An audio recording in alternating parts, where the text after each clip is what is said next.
We love it. We live and breathe it. We can't get enough of it, but we're biased. We know how to use the term Brechtian in a sentence. There is a method to our improvisational madness. When a professor asks us to move around the room as a color red, we shrug our shoulders and we go for it.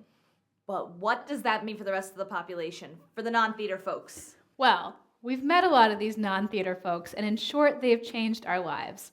And none of the stories you hear today occurred in a typical theater setting. There were no cushioned chairs, no brightly lit stages, and no separation between audience and artist. Instead of an us versus them mentality, it was a we. In this case, the we was aspiring medical practitioners, children on the autism spectrum, recovering drug addicts.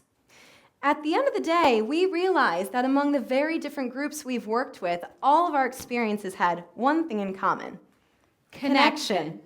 Although communication was at times daunting and very difficult in these instances, our knowledge of and passion for theater allowed us to connect on a deep and necessary level.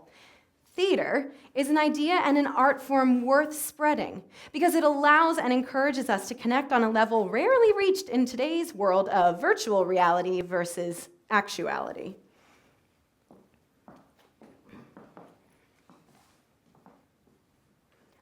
I'm a drug addict, or I was an addict. I'd been doing heroin and some other things for about 20 years. I now live on the north side of Dublin with my cousin. A few months ago, I joined this group of ladies like me who are trying to get better. I love all the activities and the fun things I get to do with my new friends, but I don't like talking about myself, the things I've done. I just like to sit quiet and listen to the other ladies. Last night, we had a trip planned to go down to the Abbey Theatre to see a play called Shush. Funny name for a play. Well, before the play, we had to do this theatre workshop.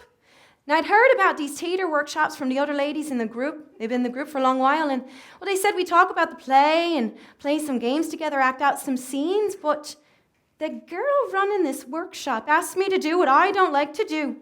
She asked me to think about myself. I thought we'd just be talking about the play.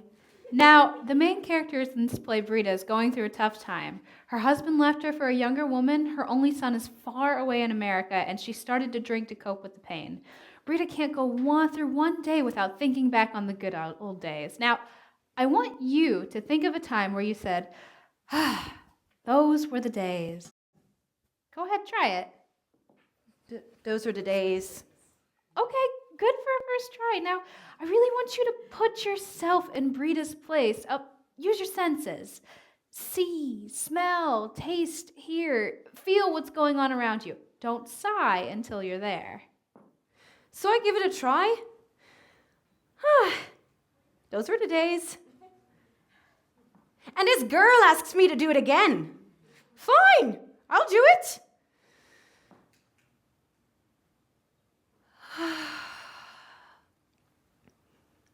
Those were the days. And I feel tears in the corners of my eyes, and I hope no one notices. Thank you. That was wonderful. Would you be willing to go through your sense memory with us? Would you be willing to go through what Brita goes through in the play? And like I said, I don't like sharing things about myself, but this Brita character, I understand her. And I've never even met her. She's a character in a play, but I get her. So I take a deep breath, I think about my 5 senses, and I share my memory. I taste a dry mouth. I'm thirsty, parched, tired. I smell rubbing alcohol, powder, and baby. I don't know how to describe that smell, but I'll never forget it. I hear noises outside my room, but not paying attention to that. I hear me baby, me first baby, the funny noises he's making. I can't tell if he's laughing or crying, but I know I'm crying, soft, so I don't scare him.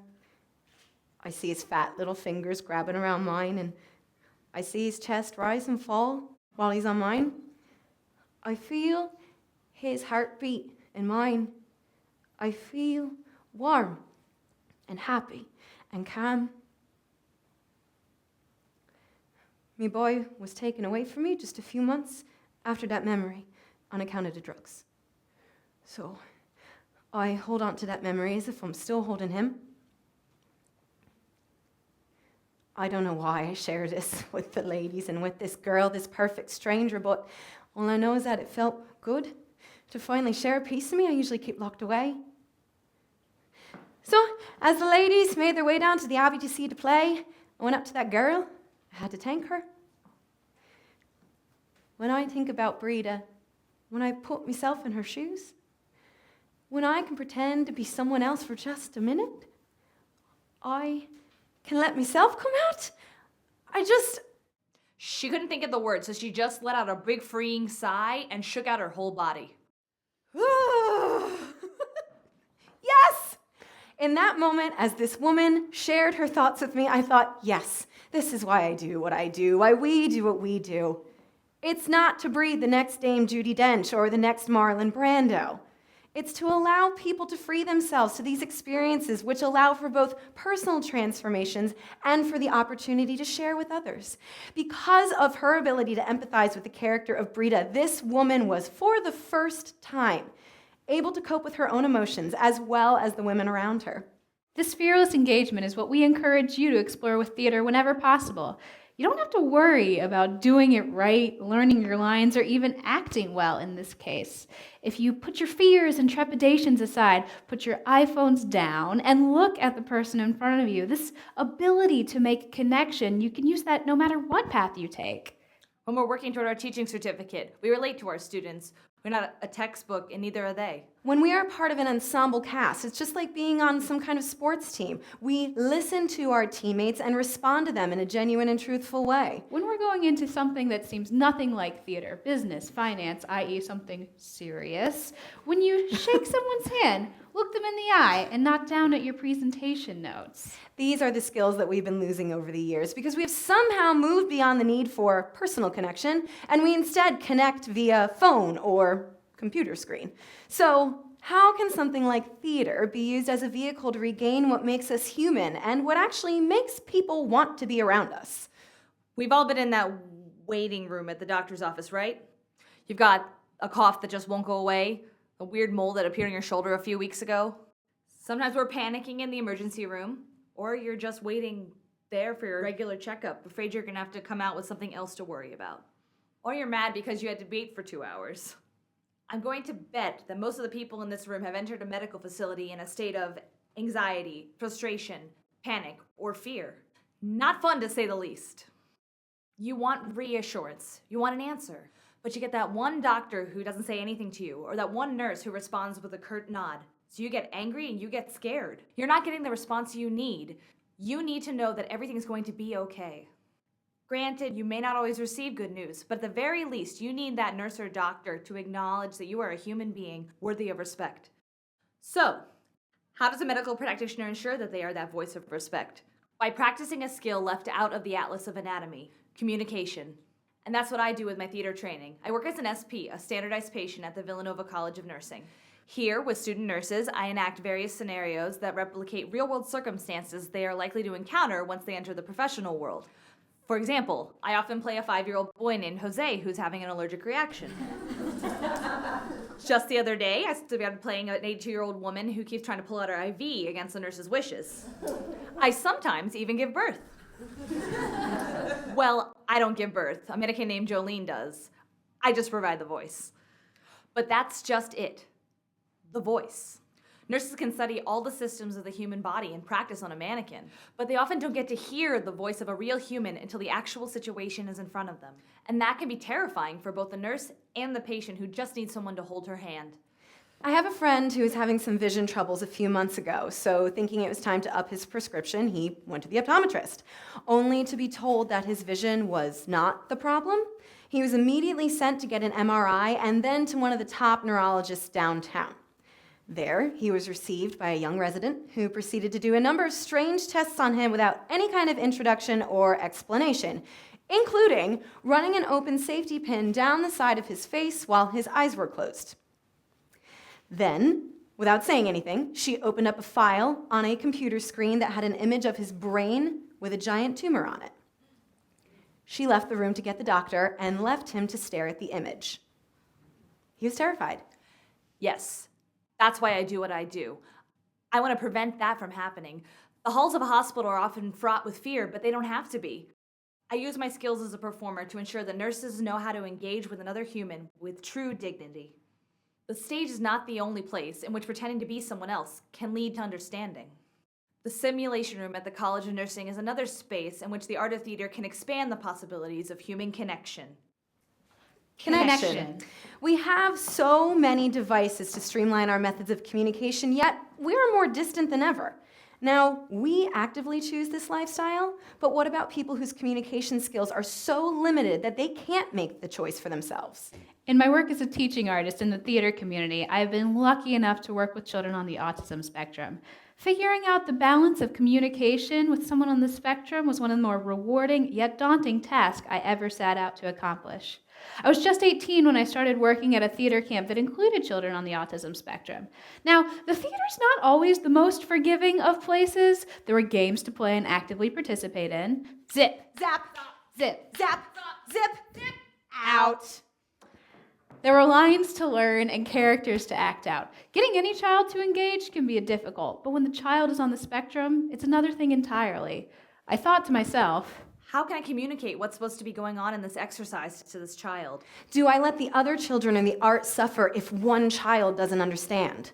Do I look the children in the eyes? Do I put my hands on them when we're playing silly theater games, or do I have to keep them to myself? these are some of the questions I found myself asking, but then I realized that Collaboration. Togetherness. letting kids be kids, that these are the answers to our problems in the theater world and in life in general. And yes, there were challenges along the way, but it didn't matter.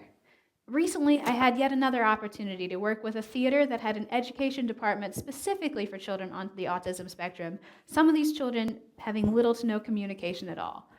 And boy, was I nervous. What had I gotten myself into? Well, what I had gotten myself into was one of the more rewarding experiences in my life. I currently teach theater in and around the greater Philadelphia area. I've taught students who've been in 10 school plays. I've worked in beautiful theaters with state-of-the-art technical equipment and money to burn on scenery and costumes. But I don't think I have ever been as fulfilled as when the child who hardly ever spoke in class participated in our game, even if the contribution was something so simple as spinning around in circles. Woo!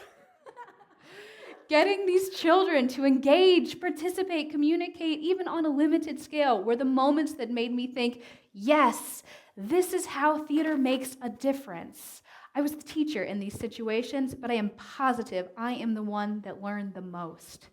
We take for granted the ability to communicate and connect, but when you invest in somebody, especially somebody who has a tough time doing it, but they do anyway, these are the moments. The games and the exercises and the spinning around in circles, these moments are the moments that matter. Now, I currently work at Villanova in the theater department as a set assistant in the scene shop. And some days when we cut something just a hair too short or a little crooked, we joke and say, well, we're not saving babies or anything. And I'm certainly not saving babies, at least not in the medical sense. But what I am doing, what we are doing, is opening up a world where people are unafraid to communicate. A world where it's okay to fail, and it's okay to be a little silly at times. And most importantly, a world where we continue to learn from each other. Because this is the foundation of communication and connection. It is the key to all relationships. And it is what makes the inner child in all of us the adults that we turn out to be. Our dedication to theater has allowed us to work with some of the most creative, crazy, and wonderfully talented people in this world. We may be endlessly sleep-deprived and emotionally raw, but this is what we live for. And we know that our own lives would not be as challenging or rewarding as they are without theater. Theater has allowed me to project my own voice without fear. It has given me an outlet for my emotions through the characters that I embody, and it's taught me the difference between hearing someone speak and really listening to them. Theater has given me a voice when at times I thought I was voiceless. It has allowed me to transform into a leader and has given me the confidence to stand up for the things I believe in. Theater has made me realize that I do indeed have a place in this world, and I am empowered to change it. But the point of theater, of taking risks and bearing one's soul in order to see the vulnerability of other souls, is that no 2 or 3 theatrical experiences will ever be the same.